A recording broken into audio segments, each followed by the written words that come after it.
Hello, and welcome to another episode of Steven and Steven on Steven, the podcast where Stevens talk about Steven Spielberg movies and movies in general. What do you think of our tagline, Steve? How's it going, buddy? It's good. I, as always, am Steven Sparky Parker, and I'm joined by the other Steven. Steven Krellin. I always say that. I don't know. I need to stop. Do I always say I'm going to stop too? Not always. I just became really I don't know. I think it's a good tagline, right? Anyways, Yeah, it sums up our show. it does. It's just a train wreck of a show. Good talking to you, man. It's been an awesome month of movies. One stands out for me particularly, so I'm excited to see what you've seen over the past month. Edit this so perfectly, people will be amazed. So, Ah, great. I'm edit as worthy. I always. like that. All right. Well, let's hear the big movie that you're excited to talk about, and we'll see if it's the same one for me. So, Well, I did my list, and I wish I still had it because I believe I deleted it. And on my other show, I did oh, the you mean list. your like top of the year list? Yeah, and I my number one most anticipated of the year I just saw. And accidentally, I saw my number two most anticipated film of the year. And could you not have two polar opposite opinions on films? It's quite shocking to me, but I will go with the latter first. My number two most anticipated film of 2018 was sneakily, as always, as predicted, but not this way, was Cloverfield. And this one was called The Cloverfield Paradox. And it was released the night of the Super Bowl onto Netflix only.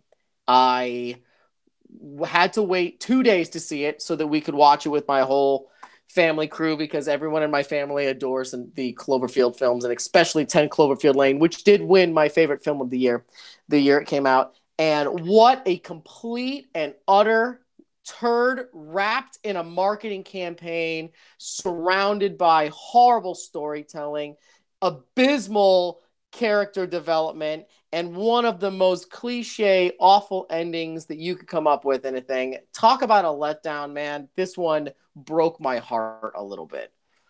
Yeah, I saw it came out. In fact, I messaged you as soon as I saw that it was coming out because Yep. it seemed like something you'd be into.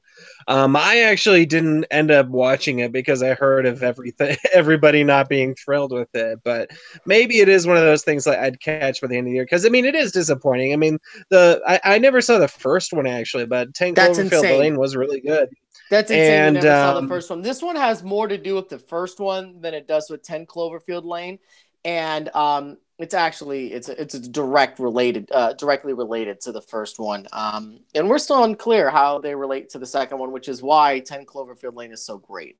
But I would say that if you have Netflix and you have nothing to do, absolutely nothing, and you want to see something forgettable, then this is an easy hour and 50-minute film to sit through. You're going to wish that you had your time back, but at least if you're paying for Netflix, it's at your fingertips at any given moment. If you have a flight somewhere, you can download it to your device because Netflix does allow you to do that with this film and watch it on your flight and not have to pay for the on-flight internet. Other than that, I can't really find other ways to explain how horribly executed this was. I'm really let down by the whole thing.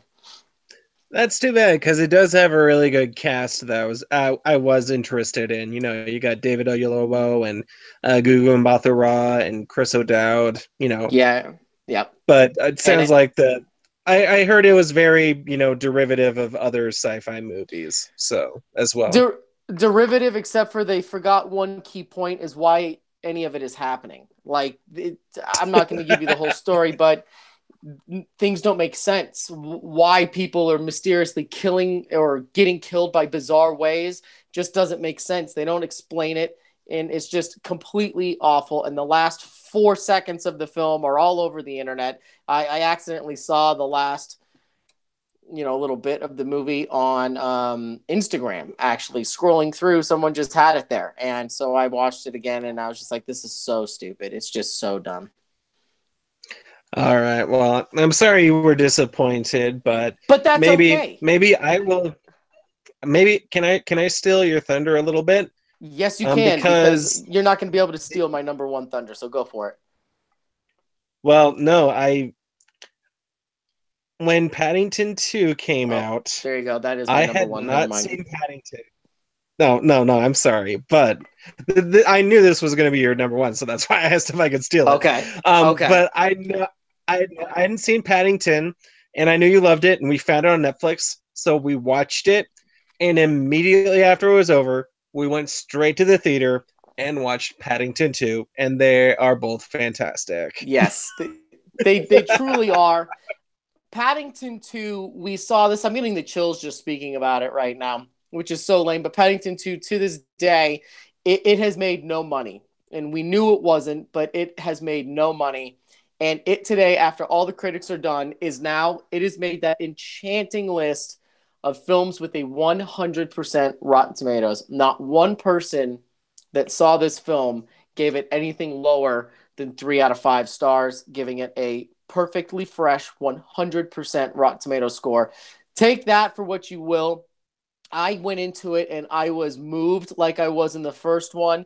The way this is as close as you can get to a Wes Anderson film without Wes Anderson making this film. The artistic stuff that they do in there, the creativity, the new characters that they develop, and the just everything about these Paddington films ruined me. And it's crazy because I had zero interest in seeing the first one because I grew up loving the Paddington books. I had them all. I had a Paddington stuffed plush on my bed until I was like 10, creepy long. I loved Paddington. And when I saw the trailers for the first one, I'm like, this is ridiculous. And then after everybody said it was great, I went and saw it and was just blown away. And I have ever since then been just addicted to the whole premise of where they're going with this and all of that stuff. And it's just fantastic. So my number one film of the year, I'm telling you, there is no way that anything else is going to beat this for me. So Cliff Notes version, it's fantastic. Wait to see my list at the end of this year for top 10 because number one came out a week after the new year. It's a beautiful film.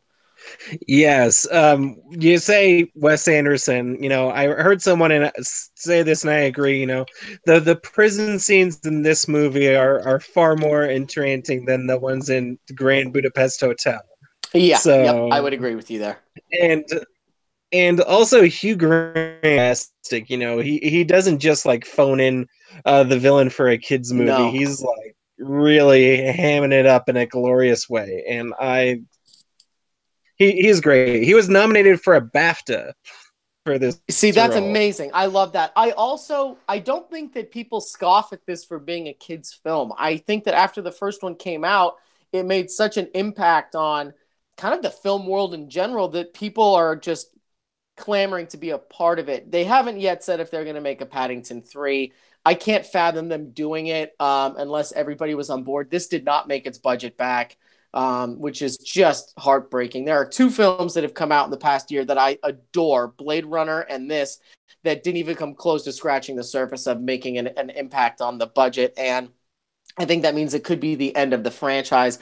But this does have such a good retellability and a rewatchability, and people love it so much. So I don't have to drone on more and more. You guys know it. Paddington 2 is just fantastic, and it's worth seeing, not just for kids, but for everybody. Yes, and I thank you for your recommendations because, like I said, we watched it on Netflix, and immediately afterwards we looked up movie times and we went and saw the sequel. I have to It tell was you, since great. you just watched it, I have two scenes that I was gripping my arms on the scene because of how beautifully shot it was. The first one is in the first Paddington, since you just saw it. How great is the spot where they're filming that train, the toy train going around the inside of that toy shop? And that they have that's, the guy from Harry Potter and stuff, and it's his place. And the camera angles that work around it are just, I'm getting the chills as we speak. It just kills me. And then in this one, when you start hearing the story about his mother always wanting to go, or his aunt, I apologize, wanting to go to the UK or England or London, and it's like a pop-up book kind of animation that they do, And the way that the characters come up in this gray sort of palette is just some of the best cinematography and creativity you see today. I mean, I'm taking creativity to the highest level. This is just, to me, flawless storytelling. It doesn't get much better than this. Yeah, I saw some report that they're looking to the director to do another Charlie and the Chocolate Factory, which I mean I'm sure he would be good at, but I am really interested to see what he does outside of Paddington and children's literature. Well, You, I don't know. He can stay in it too. I'm fine with it. So you know what? I have enough trust in him now after two films where I give the Steven seal of approval, where whatever this guy makes, the next thing he makes, I will without a doubt be in the theater. That being said, the Tim Burton one has such a bad taste in my mouth. I just get nervous to see the number one story that you'll see is who's cast is Willy Wonka, and that's always kind of detracts from the storytelling. That's why I think this is such a great story, is no one really cares who's in it. They see Hugh mhm. Grant, but it's not a Hugh Grant movie. I don't really know if Hugh Grant, puts asses in the seats now like he used to. But people just see Paddington, and I don't know if people really cared. So that's one of the things that makes me nervous about what you just said. Is I don't doubt that he could do it. I just hope that he would stick with this, do at least one more in this franchise. Yeah. All right. So we've talked a lot about Paddington. Sorry Let about me that. run down some of the other movies because I've seen a lot of movies. So Phantom Call Me Thread? by Your Name. Sorry? Oh, okay. No, Call Me by Your Name is a movie. Don't actually call me by your name.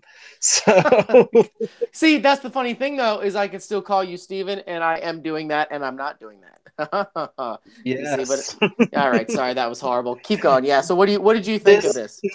that is the that let's end our podcast right now because nothing is going to top that. That's hilarious. So what did you think? All right. It was good. It's one of those movies and it's like it's not really my cup of tea. You're never going to look at Peaches the same way. This Um yeah, I but know. Oh, that's hilarious. um but yeah, it's a beautiful, there's some beautiful cinematography. There are really good Sufjan Stevens songs in the soundtrack.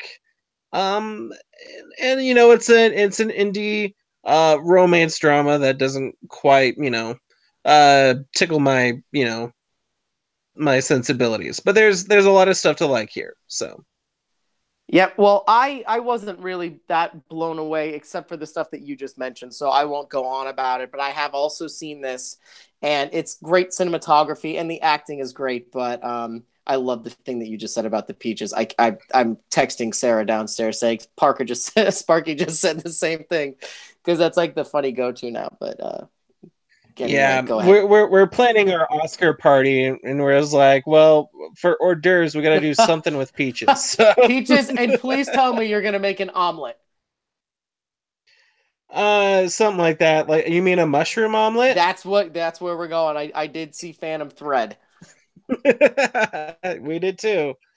So, what did you think of Phantom Thread? I liked it. I liked it a lot, actually. I've seen everything that P.T. Anderson has made, and I've seen them all except for Boogie Nights, the day or the week that they come out in the theaters. He's one of my favorite storytellers of all time, and I was interested to see this mostly just because of sort of the hype, I guess you could say, behind what's his name quitting acting after he got too into the character and blah blah blah. So we went and saw it, and the trailers to me didn't really give me anything to look forward to, except for maybe some great acting. But I was like, you know what? His movies always have an effed up ending. There's got to be something screwed up about this. It's not just going to be this one dimensional, blah, blah, blah. And it was. And the ending was interesting to me, and it led to a lot of great research. My wife went on to their Reddit page and started reading all the things that people are saying. And the more I read about it, the more I was enthralled with the way that you're telling this story about someone that is a desperately wants a mother. And when you read between the lines on many things that are said throughout the film, you're like, wow, this is interesting.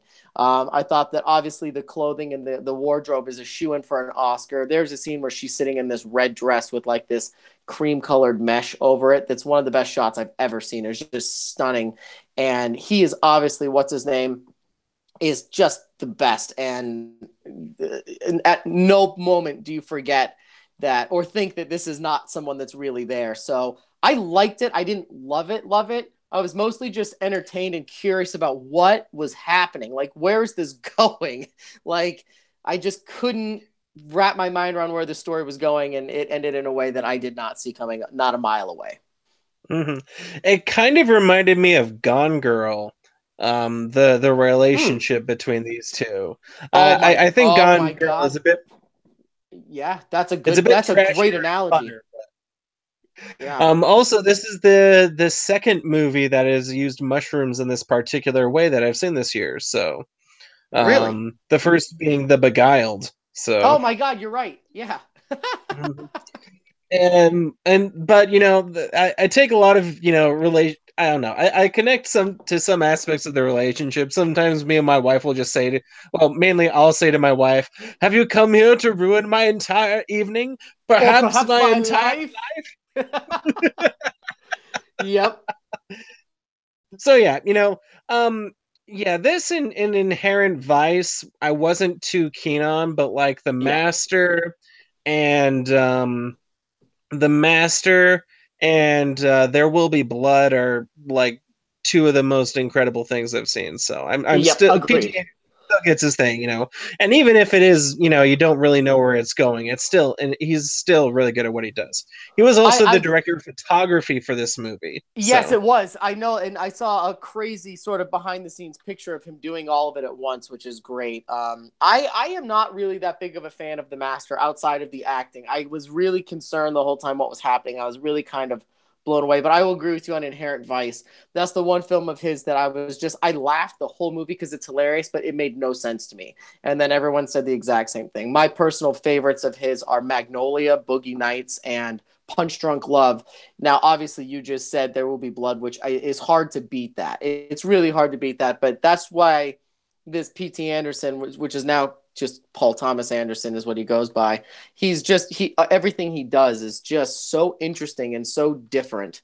And I read an article about the Oscars and how stupid it was that this person didn't get nominated for an Oscar, and this person, and is it even relevant to have the best director category anymore? And it got me kind of mad because I feel like the person that wrote this article doesn't understand what a director actually brings to the table. And when you see a Guillermo del Toro film, or you see a Spielberg, or you see a P.T. Anderson film, you know that you're in it because they have their own signature to every scene and every detail in that film. And this is exactly one of those cases. You know you're seeing a P.T. Anderson movie, and they're always interesting. That's a fact that they're always pretty to look at, and they're always interesting. yes. All right. Let's see. Other things I saw. Uh, Jumanji. Did you see this? No, I did not. It's alright. My wife wanted to see it, and so we saw it, and it's fine. I really didn't want to Steve. see it because I didn't want to see an hour and a half of Jack Black acting like a teenage girl. But he doesn't go quite as camp as he could. But yeah, it's still just a forgettable Jumanji romp. And honestly, Zathura is better than Jumanji, the Interesting. original. Wow, So. that's interesting. Well, Steve, I just have to tell you, your review just now was one of the funniest reviews ever. Um, you just said, and it was fine. Is there any better degrading review than it was fine? I'm gonna just I'm damn a laughing about lot that. of things with faint praise today. So, Yeah. Oh no! Come um, on, God, don't spoil it. Let's just keep going. oh no, I wasn't even thinking about that. The Post was actually really good. Have you seen the Yep. Post yet? Yes, it was fantastic. Speaking of Actually. Spielberg, yeah. Yep, I it know was you're not a great. big Meryl Streep fan, but I think this is Not my favorite Meryl Streep performance. I thought she interesting. was really good. Let me be Mhm. really clear. I'm a Meryl Streep, the actress performance. I dislike Meryl Streep, the person, very, very Oh, much. okay. She's, to me, that's different. But I'm not quite to my grandpa's territory where I can't see the difference. So I can appreciate Meryl Streep, the actress, and she is great in this. Tom Hanks is great in this, and I loved it. So I just wanted to clarify that up front. She's obviously great. My favorite Meryl Streep film is The Hours. Just to Mhm. be on that topic, that's by a landslide my favorite Meryl Streep role. That was before I was seeing every movie, so that one's still on my blind spot, but I'll have to check it out. But Yeah, yeah, it's I great. really liked her in this, it's timely for this lady who gets mansplained a lot of stuff by Bradley Whitford and others, but she owns it, but she was also vulnerable, which I really appreciated. So I really liked it. I'm sure at some point we're gonna talk more about this in the future for some reason. Yeah, So yeah, sounds about right. I won't I'm not gonna blow my wad on that right now. The Greatest Showman. I have heard so many people tell me to see this and take Lila to go see this, but we haven't done it because I just don't really care. As much as I love Hugh Jackman, I just don't care. I don't know. What do you think? It was fine. Oh well, you know what? It Uh, has a 55. It has a 55%. If that's not the definitive, it's fine. I love it. Steve, you are cracking me up tonight. Good I'll timing. say one thing about this movie.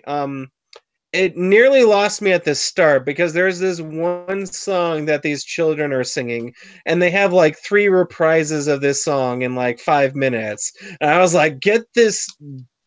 I use this for that song from Zootopia. This aggressively bland song out of this musical soon. Like some of the songs are good. Like the one they got nominated for the Oscar is really good. But that first song, I think it's called "A Million Dreams."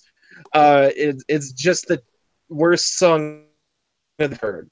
And I mean, it gets a little better towards the end. Obviously, there are some liberties taken to make P.T. Barnum look like less of an a-hole, but for the most part, it's fine.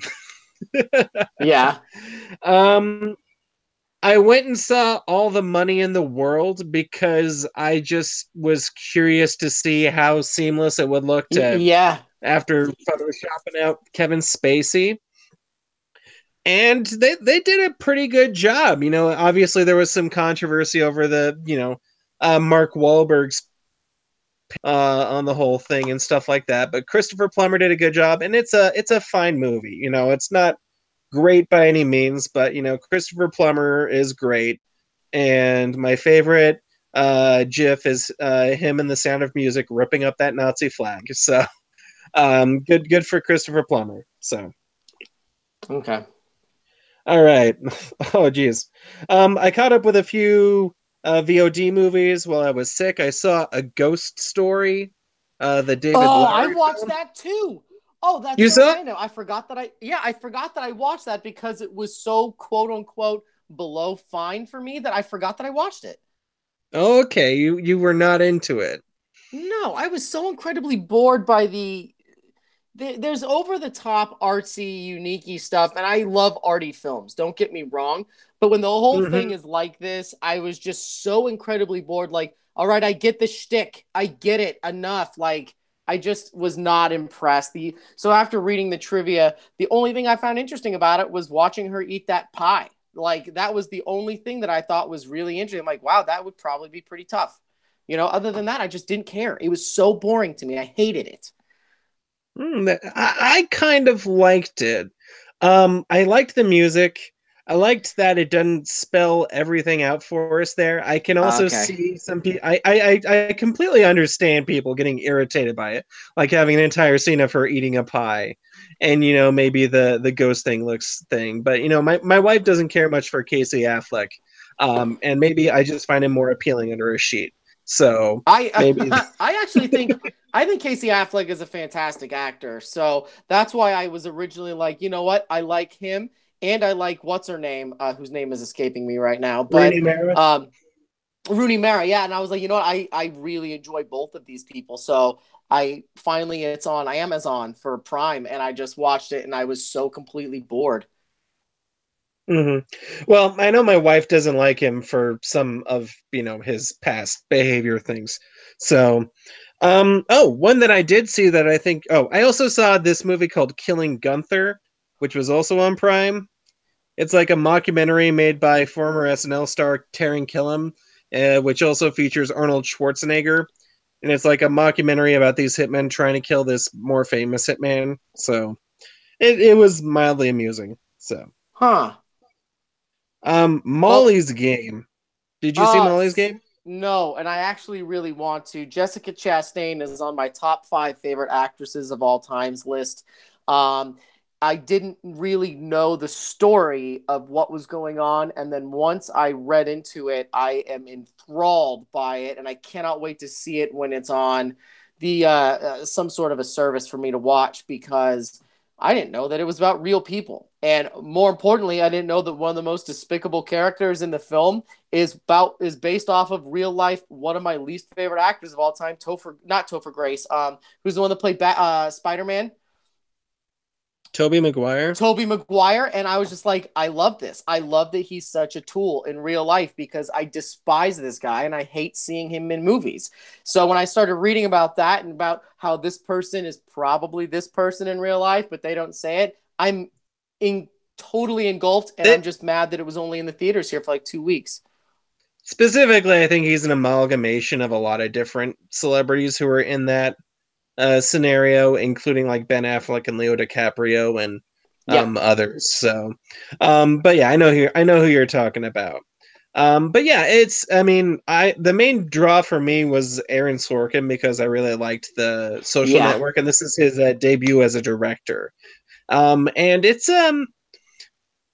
I'm still kind of processing it. I mean, I really liked it. I'm trying to decide what will be on my top 10 list because I afford myself the luxury of of taking some time to make my selections sure. So, but we'll see if Molly's Game makes it to the list.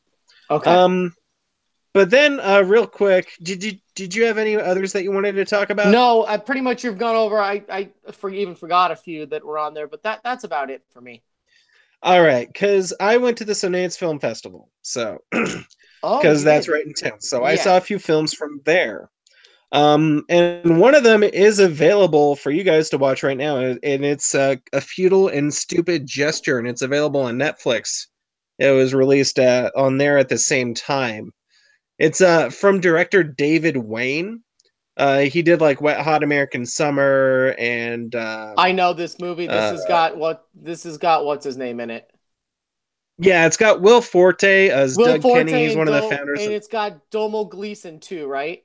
I'm looking this up. Yes, I know this movie. I actually saw a trailer for this a while ago, and I want to see this a lot. Actually, holy crap! This is out on Netflix right now. it's out on Netflix right now. Oh, So you just made my day. This is great. What did you? Okay, yeah, so what did you think? I really liked it. I think it's my favorite movie I saw from Sundance, and I watched it at home. So I was like, hey, this one's on there. I could go to a midnight screening, and pay for $20 a ticket, or I can watch it on Netflix. So I decided to go that route. So, and yeah, it's an interesting. It's a very meta take on a on a biopic. There's a lot of fourth wall breaking.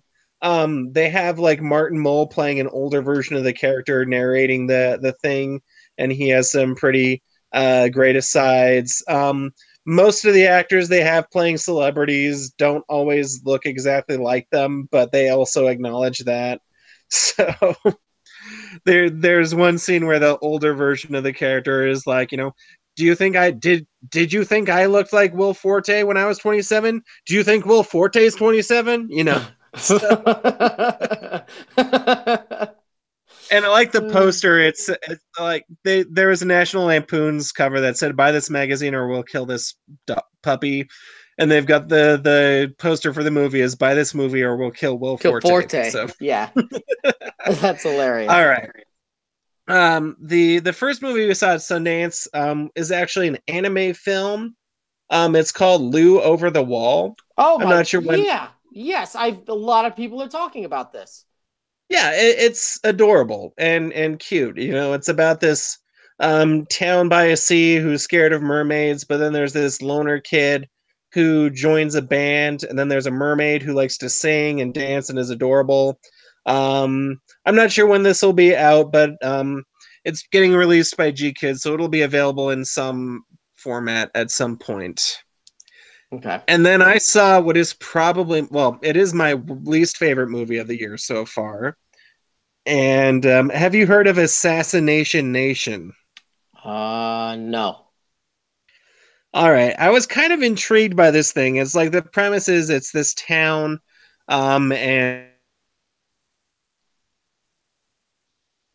and this like leaking everyone's personal information, messages. So all their deep dark secrets are being exposed to the world, and this town goes insane. And it's like they end up going after these 14 girls for some reason, and it's a terrible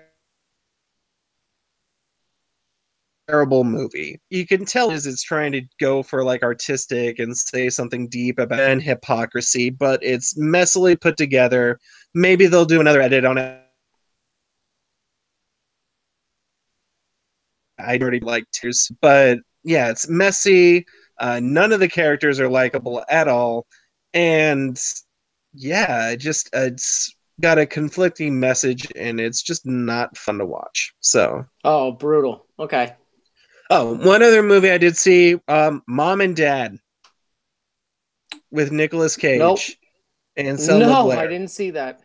Have Oh, you it's heard too of bad. it? I love Nicolas Cage. Yes, I have. I just haven't seen it. I love Nicolas Cage. It's on demand, so if you got like $6 or something, you can rent it. So that's what we did. Because my mother-in-law and some of her work, my wife's friends wanted to watch it, and basically, something is happening that causes parents to try to murder their children, and That's awesome. there are a few moments in this, even before they're trying to murder their children, that have classic, soon to be on Nicolas Cage memes everywhere. There's I'll just spoil one of them for you. There's a scene where Nicolas Cage destroys a pool table while singing the Hokey Pokey. So, Oh, that's great. all right. So yeah, that is I'm all caught up on my films there. Right Um, on. what real quick, some fun news. I don't remember if we talked about this earlier. You know my love for Animaniacs, right? Yes, I do. And you know that in 2020 we're going to be getting more Animaniacs, right? You bet I do. On Hulu. Hulu is teaming up with Steven Spielberg to reboot, or I don't know if it's reboot. I hope it's not a full reboot. They're bringing back Animaniacs. So, Yes, yes. I keep on seeing the pictures on the internet, which is pretty fantastic. mm-hmm. So yeah, I just wanted to make sure you guys knew that because Steven Spielberg, um, yeah, Animaniacs. I love Animaniacs. Yep, absolutely. And every time I think about it, I get the song stuck in my head. So thank you. I'll be singing that all night. All right. Let's get to the crux of our conversation. I saw War of the Worlds for the first time. Ooh, see, I'm pretty excited about talking about this because War of the Worlds is one of my favorites. It's one of my favorite Alien films. It's definitely one of my favorite Spielberg films. And this I had up until Star Wars came out had my number one most anticipated of all time. And I remember this came out and I had a conversation with my brother who was equally as excited as I was. And it was the first time I had this incredibly weird and dark thought. And I talked to my brother and I said, Scott, for real, if I get into like a car crash or if something happens and I die before this film comes out and I don't get to see it, I am going to be pissed off for the rest of whatever afterlife is out there. And I'm going to be in a really bad mood. So that conversation actually did take place. That being said, I did see it twice opening day. This is before they had the midnight showings. Actually, funny story, they sold tickets to the midnight showing, and I bought two so that I could go with my brother to see it at midnight. We were the only two people to buy tickets for that showing, so they canceled the showing. And when we showed up, they were like, "Oh, here's your money back. The earliest showing is tomorrow morning at 10:50 a.m." And we were like, "What?" We were all jacked and pumped, and we had War of the Worlds shirts on, and we were completely ready to go. But because we were the only two people to buy tickets, they canceled the screening. So I had to see it the next morning. I saw it at 10, and then I saw it again at 4, and then I saw it 5 more times while it was still in the first run. Most of those were in the first week. I saw this movie a lot of times. Yeah, back in 2005, that was when I wasn't seeing every single movie. So, um, yeah, just never. It's one of my blind spots there, I guess. So, obviously, this is based on some I guess loosely based on the H.G. Wells novel. Yeah, Um, novel and teleplay. mhm. Yeah. So yeah, I mean, it starts with a narrator, which was Morgan Freeman. It took me a second to place it. It's like that sounds like Morgan Freeman, but it could be just like a Morgan Freeman knockoff. But I bet Yep. Spielberg has Morgan Freeman money, Yeah. so Yeah, he it did. probably is Morgan Freeman. hmm So, so yeah, we established it's likely Morgan Freeman, uh, and um, then it just shows Tom Cruise being a jerk for a Uh, little bit.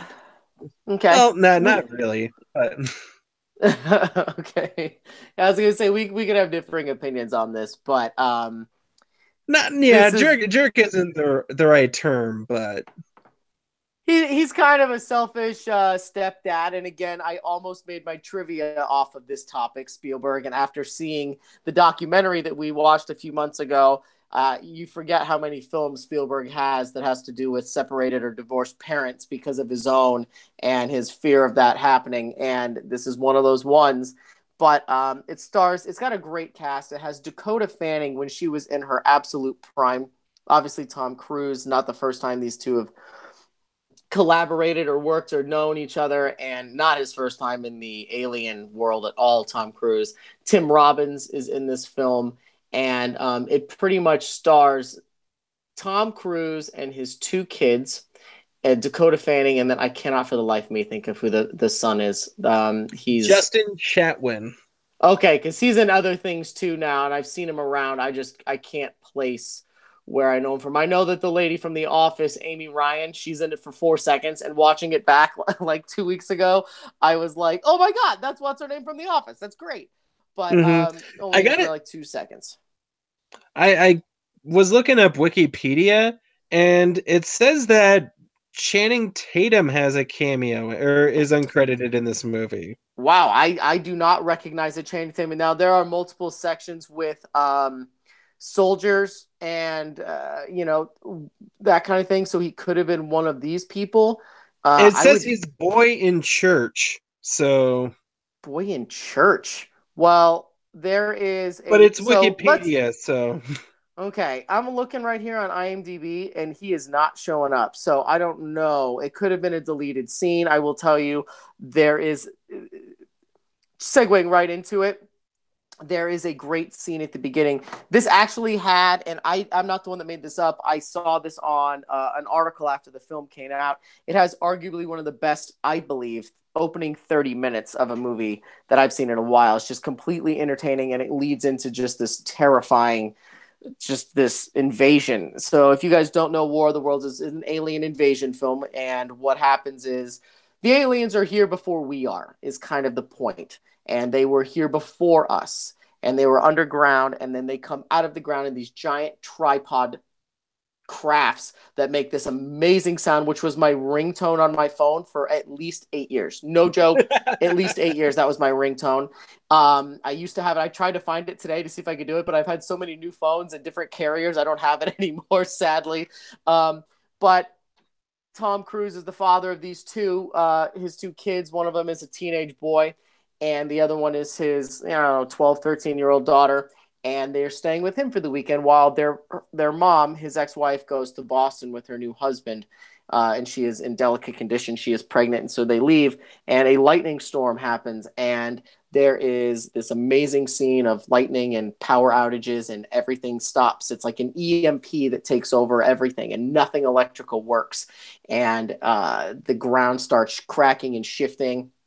And when it says boy in church, one of the biggest scenes is that opening scene where I'm talking about, where they really literally tore the front of a church in half. And I used to have the video saved to my YouTube of them actually filming it, and it was actually real. That's a real church building that they broke down and moved on a pallet. So that's pretty awesome that he does that. So that is a church. So there could have been a scene for 12 seconds where you see somebody inside said church, but other than that, there's not really another church in that film. But anyway, the whole point of the rest of the film is these three, Tom Cruise is now being super protective, and he's saving his family, and they are running away from the alien invasion, and these alien tripods are turning people into dust just everywhere, and you don't know what is happening really. It's a survival film to the definition of it, and they go through these crazy different places and where they're going, and the effects are fantastic, I thought. And I stand by that. I still think that there are beautifully shot scenes. Tom Cruise is, I think, fantastic. And while you said he's a jerk, he's obviously kind of the stereotypical stepfather role, or the the divorced dad role. That's Deadbeat just sort of dad role, I that guess. kind of thing. Yeah, I guess you could say if you're going to put a cliche behind it, he would fall into that one. And when it comes to saving his family, though, he is not even remotely that character, and which is why I kind of fall in love with him the whole time, is because his relationship with Dakota Fanning is just great. Those two are fantastic together, and it's just a survival story, and it's them trying to get to Boston. And really, the whole point of them is to try to go see if they can find anybody else and what's happening. And Mm-hmm. you run into a scene with Tim Robbins in this farmhouse that is just unnervingly scary, and it's just crazy. I remember seeing it the first time, just being like, there's a scene where the camera cuts and it zooms in on Dakota Fanning holding her ears while she's singing this song, because you don't know what's happening in the background, and then you see hands on her and you figure what's going to happen is right, but for 2 seconds you don't know what is happening. And it's just great progression. I still think that Tom Cruise is one of the best actors that we have out there today. This is when Dakota Fanning was literally in her best, her prime. She was unbelievable. The emotion that this girl gets on her face. There's one scene that was actually the Super Bowl trailer. It was what I was really excited for, where they are driving a minivan and she is literally watching the world explode behind her. And I don't know how you get anybody to have that facial expression, let alone a 10 or a 12-year-old, however old she was at this time. And she is just completely great. That being said, I knew the ending, and coming from the old film, because there's one made in the 50s, and I'm a big fan of the teleplay. So I knew how it ended back then, and I knew the story. So when people were upset that the ending was anticlimactic, I kind of felt like, you guys, what did you expect him to change the end? I didn't know what you expected from something like this. So I had no problem with it. As a matter of fact, I adore the ending because he kept it so true to the iconic story that was told on the radio. Like, these people a long time ago in I can't remember the year. I want to say 1933. That's probably wrong. 1923. I can't remember. Listen to this story being told on the radio, and they thought it was real. People called the police. People went into bunkers. People left their house and packed their things up because they actually thought there was an alien invasion. It turns out to be a very elaborate story that was told on the radio. So I was impressed, to say the least, that he kept the ending as it was. That being said, if you didn't know all the background, I could see you being sort of let down, or anticlimactic would be a good term. So that's my 10-minute rant about it. What do you think? Um, there are things I really liked. I mean, that scene where the tripods first come out of the ground, that is a very impressive scene. You know, the effect of the things just like lasering people and turning them into dust was pretty interesting. I think the one thing that kept me from enjoying this movie is probably how effective it is, and it feels more like a disaster movie, and I just don't like Yeah, disaster movies. They just bum me out. Like movies like 2012, or like things where, yeah, the world is falling apart and thousands of people are dying. That just like that just bums me out, I So don't disagree, and that's mhm. actually a very good point. I just think that the one point, any disaster movie obviously focuses around a certain person or family, right? Because you can't just watch the world unfold without having a relationship to anybody, right? So I Yeah. would say that in this one, as opposed to something dumb like San Andreas or something like that, that's a disaster film, the characters are better and more aptly put together. And that's why I think that this is sort of it's different than the others.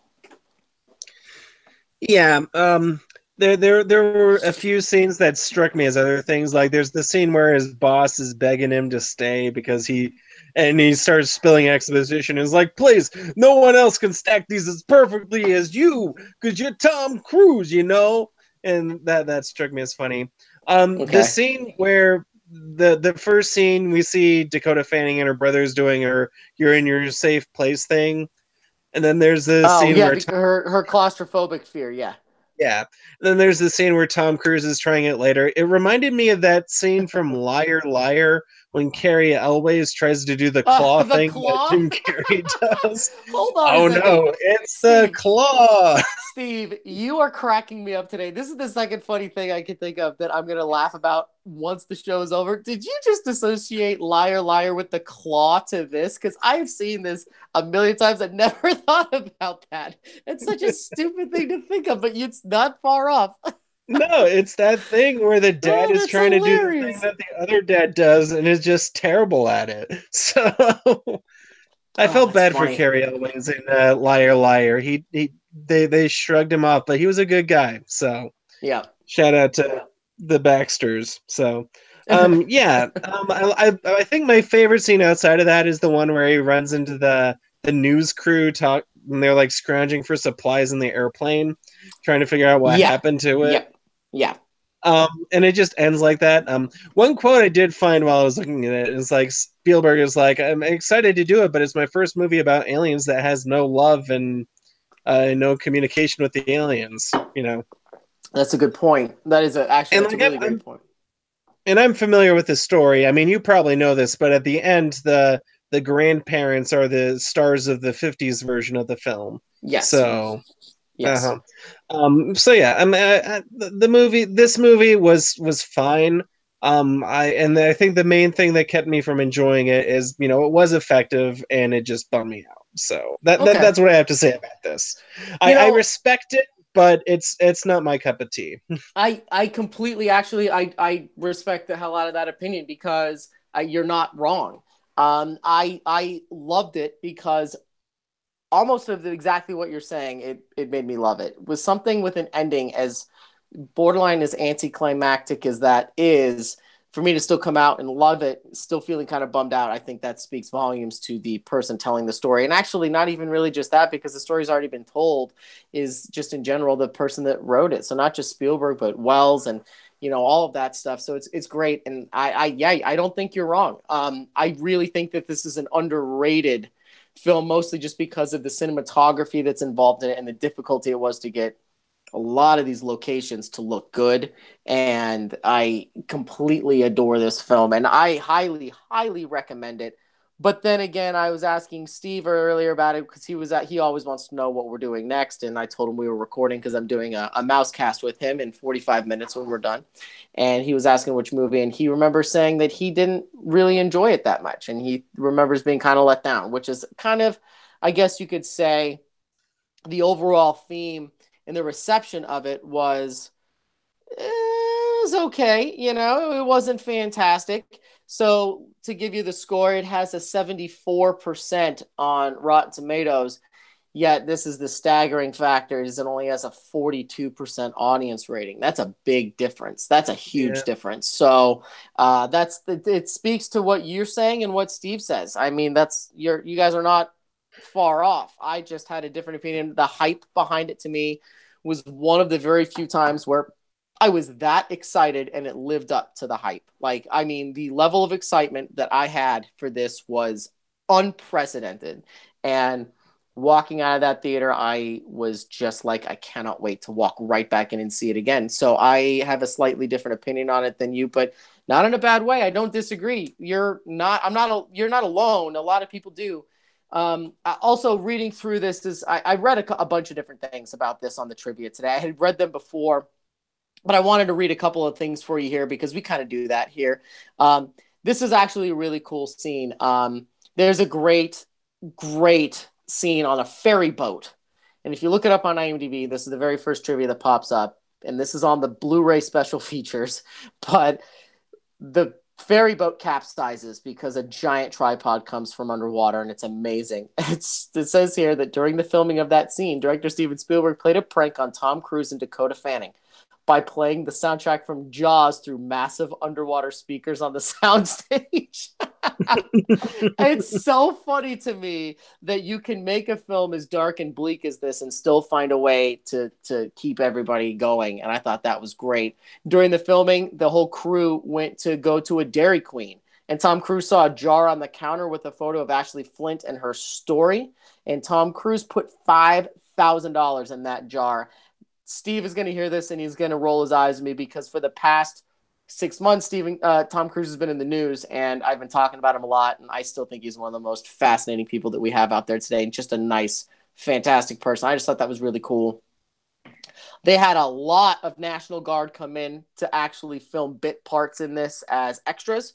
So a lot of the people that you see are real, and they're real soldiers using real, actual tools and everything like that. It also was shot on a 72-day shooting schedule. That's a very short shoot, but that's also, if you look it up, that's Spielberg's baby. He shot Schindler's List and Raiders of the Lost Ark on a 72-day shooting schedule as well. That's kind of what he wants to do. And I thought that was really, really interesting. So the other thing that I found fascinating, and this kind of could possibly maybe Cliff Notes, spoiler, roll into trivia later. David Koepp was the one that helped write the modern day screenplay for this one. Tom Cruise had asked J.J. Abrams to write the script, but he had to turn it down as he was making the pilot for Lost. Now, that's interesting to me because Steven Spielberg and J.J. Abrams became very close friends. They have worked together multiple times, including one of my other favorite Alien films ever made, which is Super 8, where Spielberg was the executive producer. And I actually genuinely, to the bottom of my heart, think that J.J. Abrams is the modern day version or the new version, because it's still modern day and Spielberg just made the post. I think he's the new version of Spielberg today. So anyway, I just think it's interesting that you guys read the trivia on this. There's a lot of things in this that is really fantastic, but there's a really cool scene at the beginning of this. Well, not the beginning, at the farmhouse where there's an alien and it's like coming out of the tripod and it's a big like arm that comes down like a, I don't know, it kind of looks like a big worm thing, right? Well, it's fascinated by the wheel. And there's a bike or a trike out there and it kind of stops and plays with the trike for a second. And if you read the trivia, it says this is a shout out to the original H.G. Wells one, because in what he said was that the aliens were so advanced that they skipped round transportation or they didn't know about it. So they wouldn't know, or they're interested as hell about wheels and anything round that would propel people forward because they're just that far advanced from where we are today. And I thought that was a cool little, if you're going to do a shout out, that's a cool way of doing it without being too on the nose. So anyway, I just thought that was cool. And I had a lot of fun rewatching this. I enjoy this film very much. One quick shout out. I loved I liked this scene where he like sees what Dakota Fanning ordered and she ordered like hummus or something like hummus, that. Yeah, he thought it was dip. Yeah, he dips this pita bread in it and he eats it. He immediately gags and he goes, what is this? And she goes, hummus. You told me to order. He goes, yeah, I told you to order food. Yeah. Wait, well, it's bittersweet because I do like hummus, but I'm also allergic to chickpeas, so I can't really. I'm telling you, man, I love that you just said that. Hummus is one of my all-time favorite foods of all time. I have eaten it so much that now every time I eat it, I get a little bit sick. So I don't think it's an actual allergen, but I can no longer eat it. I've tried the other kinds, white bean and all that stuff. And if every time I do it, my stomach is sick for at least 6 hours. I just can't do it, which is seriously sad. How do you like baba ganoush? I have never had it. It's like eggplant, but it's like hummus. I like it as a substitute, but maybe it's the texture of that. I like both of those things. Eggplant is also one of my favorites, so I would try that in a second. All right. Well, I know you got another show, so let's get to the trivia. So yeah, sorry to rant about it. This is just one of those ones that I love a lot. So here you go. You know what, Steve? I'm going to do this because you crushed my last trivia so quickly. I think you're going to do the same on this one this time.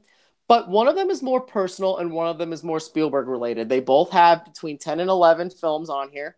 Not an expansive list, not a whole lot to go over. And I'm just going to do the same thing. Steve, dude, I really tried to make a link between, I tried like the 7 degrees of Tom Cruise, right? Then I tried the 7 degrees of Spielberg to try to get to something like this. And you are so much better at trivia than me. I just can't do it. I seriously spent hours trying to make, like when you see movies where they're trying to catch a serial killer and there's a cork board and there's like yarn attached to all these different faces on a thing. That's what my freaking desktop looked like. And then finally I just had to submit and go with something I knew would work.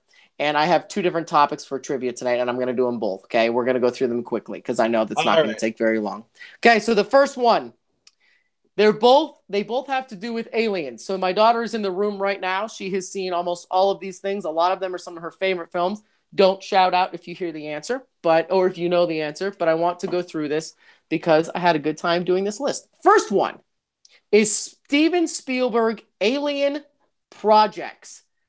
Not films that he has directed, but you can consider it executive produced, written, anything like that, but alien projects that Steven Spielberg has produced. Okay? All right. Does this sound good? Yes. Bring it on. All right. Here we go. So the first one is, I'm not going to tell you what it is. Let's just say, this is so stupid because some of these ones are so over the head. First of all, would you consider Halo an alien project? Like I've never played Halo. I know it's people in mech suits running around shooting, but are they shooting people or are they shooting aliens? I guess they could be shooting aliens. So, okay, well then add one more, and the first one was just to warm you up, and that would be that because he executive produced that game. all right, that's an outside of the box one. I like it. Yeah, exactly. I have one more that's like that, and I had to look it up earlier. It's pretty interesting. Okay, you ready for this one? All right, Here we go. An ancient struggle between 2 Cybertronian races, the heroic blank and the blank, come to Earth. What do we got here? Okay, Cybertronian. Cybertronian. Oh, Transformers. There we go. So good job right out of the gate. Steven Spielberg executive produced all of the Transformers films. So I didn't want to do each one individually. I just thought I'd rope them all together. Okay. All right. So now this is one that you just tell me. Survivors of an alien attack on Earth gathered together to fight for their lives and fight back. And I will give you a hint if you need a hint, because this one is not the same. No, give me a hint. This is a TV series. Oh, is this Falling Skies? Yes, it is. It is Falling Skies. Falling Skies, I watched it, and I think I've talked about it on the show before. Steven Spielberg executive produced the show. This was actually kind of his baby for a while, and it's got Noah, what's his name in it, and I watched the... Yep, thank you. And I watched the first 3 seasons of it, and they made a crucial mistake that made me never watch it again, and that would be putting a Who's the Mole character into the pilot episode or the season premiere. I'm not going to watch a show for 22 episodes wondering who the bad guy is just to find out at the end it's the guy you thought it was the whole time. I'm not going to be any part of that. So That's Falling Skies. Okay, ready? Next one. A police officer joins an organization that polices and monitors extraterrestrial interactions on Earth. Here come the man in black. I can't even tell you how happy I am that you started with the song, okay? Honestly, every Will Smith movie needs to have a rap over the credits where Will Smith tells you what happens in the movie. Yep. So, agreed. This is one that I need to revisit with my kid because I don't think she's seen the first one, and it's crazy to me. All right, this next one was a big swing and a miss in the theaters. A spaceship arrives in Arizona in 1873 to take over Earth. That's all. Cowboys and aliens. You bet. Directed by Jon Favreau, right off the heels of Iron Man, and people were very excited for it. And swing and a miss. Okay, TV miniseries. In the year of 2002, 3 families experience alien abductions over a period of 5 decades, based on true stories. The other side note, 2002 side note, I'm going to give it to you because I didn't know that this existed. And if you do, then you win the huge points. Dakota Fanning is the star in this, so this is directly related to it. So 2002, it's like five families getting. I'm not sure if I know what this is. This is a series called Taken, and once I looked it up, I remember seeing the ad campaign for it. So it's one of those things. If you look it up on IMDb, you may totally recognize the poster, and like, oh, I remember seeing that. But yeah, a series called Taken about people being Alien abducted, starring abductions. Dakota Fanning. All right, next one. We're rolling around. This is one of my all-time favorite shows. As a young person in the early 21st century, mankind has colonized the oceans. The United Earth Oceans Organization enlists Captain Nathan Bridger and the submarine blank to keep the Earth's peace. Okay, so a submarine. Yes. Oh, geez, I don't think I know this. Ooh, that's Nathan awesome. Bridger. That would be the TV show Sequest. Sequest. Yep, I watched that every single Sunday, and as I took my bath before I went to bed. Sequest was a show, and there weren't aliens in the first season. Then all of a sudden, they started finding weird things underwater that happened to be aliens. Kind of remind me of The Abyss, but there you go, another thing produced by Steven Is that Spielberg. is that Roy Scheider in that It show? is Roy Scheider. Yes, it is.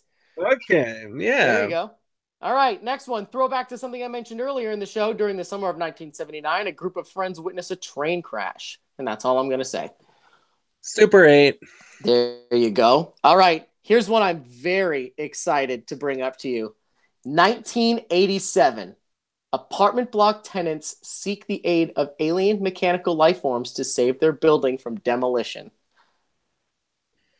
Is this batteries not included? You bet it is. I am so freaking pumped that you grabbed that. I loved this movie as a kid. Oh, man, did I watch this a lot. He's the executive producer on Batteries Not Included.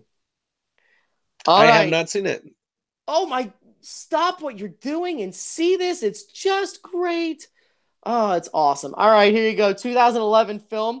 This person, Steven Spielberg, had nothing to do with how it was made. He is just a voiceover extra. Two English comic book geeks traveling across the U.S. encounter an alien outside of Area 51. I'm glad Paul had a lot of good ideas for ET. That's so funny. Oh, that's great. All right, so here you go. The last one. This is a video game. If you get this, then you win a huge prize. There's no way. Robert Patrick does the voice in this video game. This is a game that came out in 95, and it says three humans trapped on a distant planet discovered its deadly secret, which could be their undoing. And I remember the book sleeve for this, and one of my friends had it and never let me play it. I don't think I know this one. So And that would be called The Dig. So that was more of, there were a couple on there that were a little bit out of the box, but I wanted to show how crazy his background is with extraterrestrials, which leads me to my main one. This, Steve, is just my favorite alien invasion films of all time. Favorite. Okay. And I you ready for this? And I will roll through it. As a matter of fact, I'm going to take one of them off because we just went over it. Actually, two of them because we just went over it. And that would be Super 8 and Men in Black. Okay. So let's just look this up because I like reading you the thing. Here we go. Here we go. Do you know right away which one this is? Think of 1996. Independence There Day. you go. All right, that one's an easy one. See, the year kills you there. All right, let's think here. What if I just do this? What if I just try to give you a thing? What would I say for this one? This would be 1982. Arguably one of the best science fiction horror films of all time. The Thing? God, you're good at this, Steve. Sometimes it's intimidating. All right. I Yes, you're couldn't right. think of the title. It's the Thing, right? Yes, it is. All right. What's my The favorite film Thing. of? You know what I'm. Yep. What was? Shout out to earlier in the show. What was my favorite film of 2016?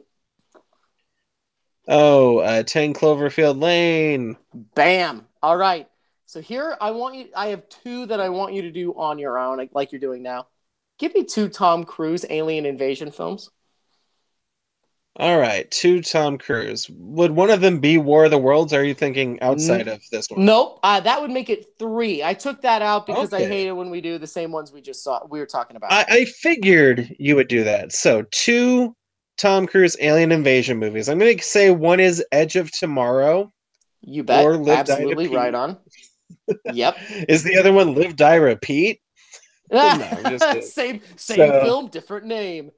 yeah, so Tom Cruise, Aliens Invasion. I'm trying to think. What See, this else one has did we? got interesting. Here's another 7 degrees of War of the Worlds. Mhm. Morgan Freeman is also in this film with Tom Cruise. Oh, yes, the extremely derivative Oblivion. I love this movie.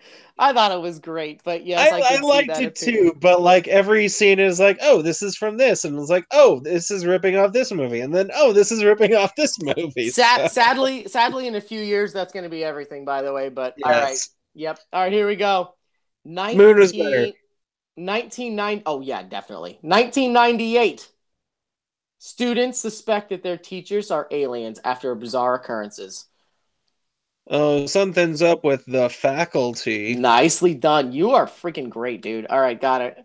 Okay, so that was obviously not obviously, honestly, one of my favorite films as a high school student. I love that movie, and it has a great soundtrack. Okay, so here's one that I loved so much that I I left the theater and started Googling how to pirate films because I wanted to watch it at home and I still couldn't find it. I was like, I don't know how people watch films for free online. This is in 2009. And just tell me if you know what it is. An extraterrestrial race forced to live in slum like conditions. And that's all I'm going to say. District 9. Yep, absolutely. Okay, I'm just going to say this real quick. One name, you tell me about it. M. Night Shyamalan. Signs. Signs is one of, I'm keeping some of my favorites at the top. Signs is one of my all-time favorite. How's this one for just a little tidbit? Are you ready for this? Yes. Back. Is that Mars Attacks? Yes, I like how you had a question. My impression is that bad. But yes, that would be Mars Attacks by. It's been a while since I've seen that one, so I couldn't remember. Yeah, it sounds kind of like what they say.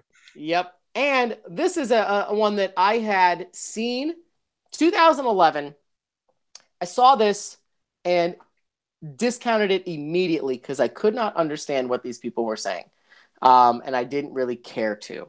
Then after Force Awakens came out, I dedicated a little more time to it, and now I adore this film. Do you know what it is? Yes, Attack Yes, the you do. Block. There you go. Absolutely.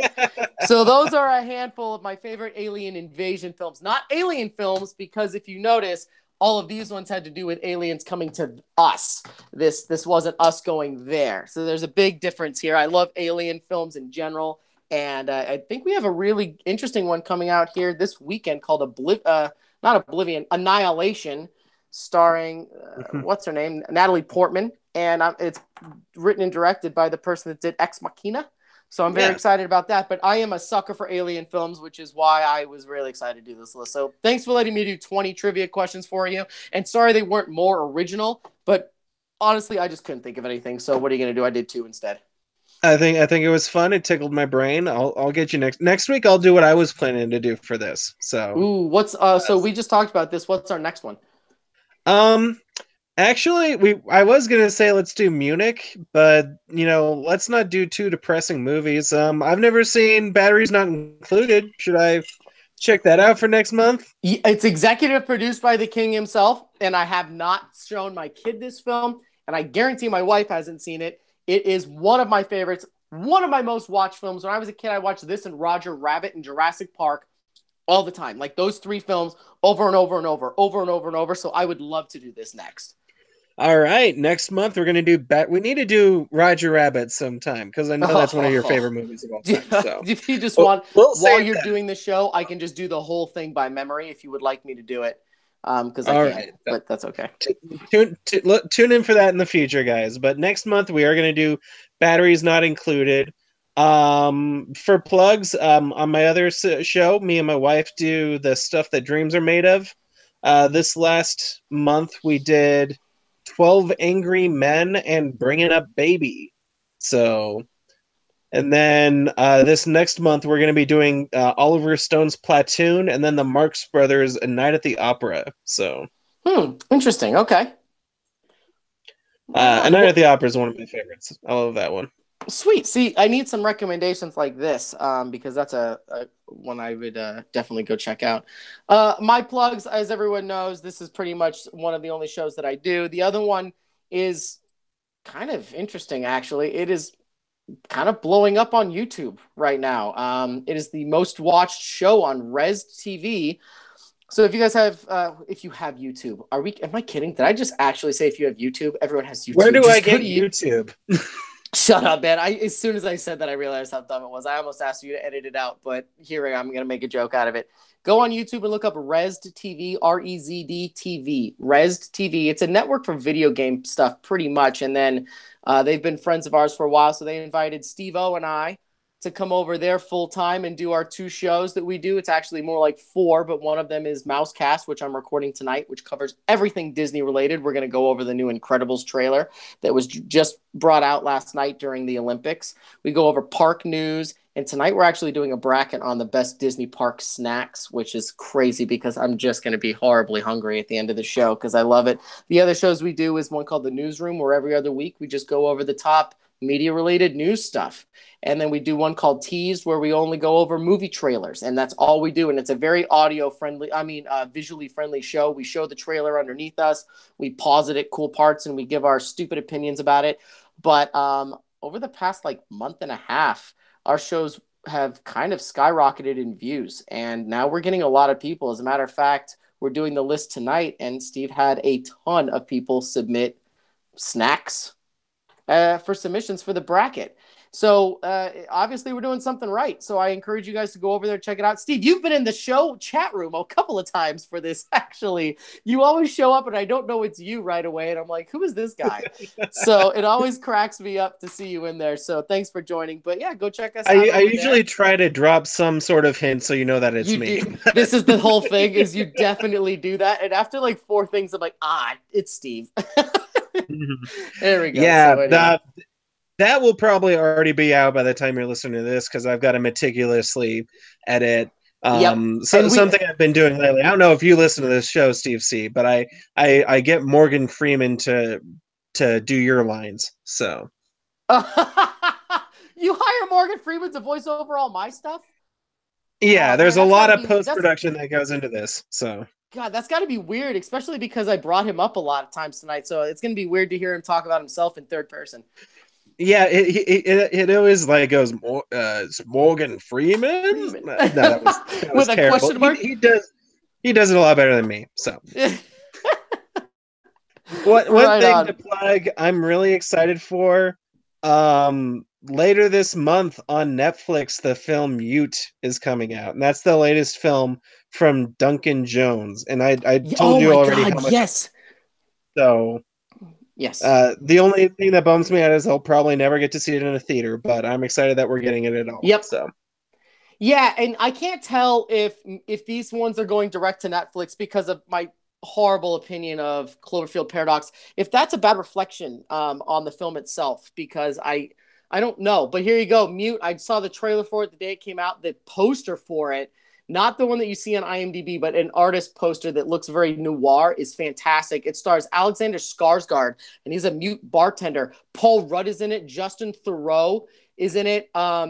It's just it's a great cast. It looks fantastic. I highly recommend you guys look up that trailer and go look at it because Duncan Jones, I think, has the opportunity to be one of the best filmmakers alive today. The only reason I say think is because I don't think a lot of people really appreciated his World of Warcraft movie. Other than that, if you look at it, it was about as good as I expected a Warcraft movie would be. Yeah, that sounds about right. But he did Source Code. He did Source Mm-hmm. Code and Moon, which are unbelievable films, just unbelievable to be right out of the gate. And his father was the late David Bowie. So I would highly recommend checking out what he's done and look this up on IMDb and see what it's all about and go check out that trailer. But yeah, Yeah, good I hear point. they're doing some Moon. sort of screening in Los Angeles with a Q&A moderated by Ryan Johnson. So that it Oh, made me really oh, jealous to read that. But Netflix, and I hate to go on a side note so close to the end, but Netflix, some of the movies they just buy to give them content, but there is some interesting stuff. I mean, they're going to be releasing Scorsese's newest movie, yeah, they are. and from the sounds of it, it's his most expensive movie to date. So Yeah, I just get nervous because you know what, one will leave a bad taste in your mouth, and Cloverfield really did. It was rumored that it was filmed last fall, was supposed to come out, and it was supposed to be under the title God Particle, and then it got delayed. Rumor was it going to be on Netflix this summer, and then bam, it's out already. That just makes me scared. So yeah, it's probably a false mhm. opinion, but one of those things that I at least have to look over. My fingers are still crossed. So, anyways, I'll let you get to your other thing. I think my wife is wanting to go see Black Panther right now. So, Sounds good. we'll talk about it next month. So, as always, I'm Stephen Sparky Parker, And I'm Steve Krellin. and we'll be right here.